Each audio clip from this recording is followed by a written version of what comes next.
college biology, this is going to be about different cell types, and I didn't find very good material for comparing the cell types online, so I just made some, and I'm proud of it, and even if it looks cartoony, I'm going to use it. So in this video, we'll discuss the different types of cells and draw some similarities between them. And in another video, we'll talk about their differences. We're going to talk about eukaryotes and prokaryotes, although the term prokaryote is kind of falling out of favor as time continues. These words are Greek, or they come from Greek roots. Karyote, which both of them share, means nut or kernel. Okay? And now the word eu means true, and the word pro means before. So eukaryotes are true nuts, and prokaryotes are before nuts. Well, what is the nut that they're talking about? Well, when scientists are looking at things and they don't know what they're looking at, they just call it something that looks like something else until they figure it out. And so this nut they're referring to is the nucleus. So if we kind of update the language, eukaryotes are with a true nucleus, and prokaryotes are before a nucleus.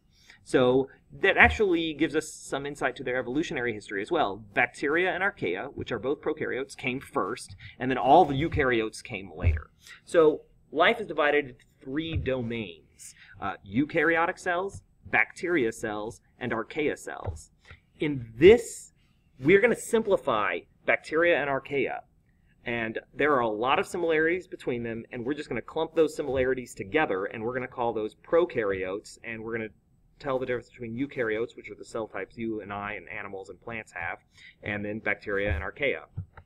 One thing to note, though, is that bacteria and Archaea are different from each other, and they have significant differences from each other, but this is not a microbiology class, and I'm not going to go into the complex differences between bacteria and Archaea.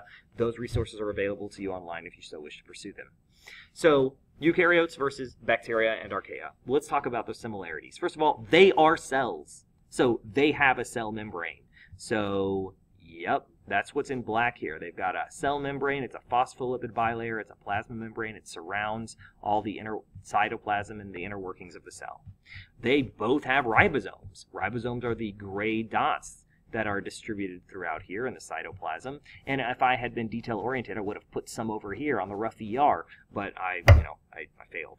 So we've got ribosomes. Ribosomes we've discussed as a universal organelle. They are in all cells, so that's good. Vesicles. If we have a cell membrane, that membrane can fold in and surround external cellular material and create a vesicle. So we see vesicles in both. Vacuoles, which are specialized storage vesicles. If you've got one, you can get to the other. So we've seen specialized storage vesicles in both.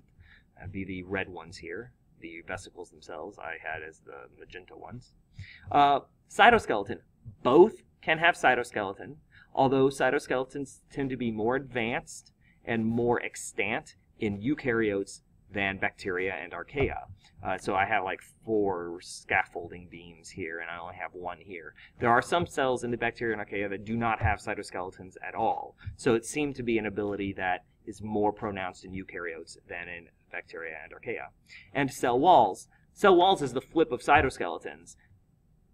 There are plenty of eukaryotes that do not have cell walls. There are plenty of eukaryotes that do, but not all of them do. Almost all bacteria and Archaea almost have cell walls. So it is an important feature in bacteria and Archaea, but it is something that we see in both eukaryotes and bacteria and Archaea. Well, I'll reveal our viruses here. This is yellow, but it's not actually a cell wall. It is a protein coat. And yeah, that's about as close as viruses get to the other guys. So that is all for this video, which is the similarities between eukaryotes, bacteria, and Archaea, and we will talk about their differences in the next video. I hope this helps. Struggle well.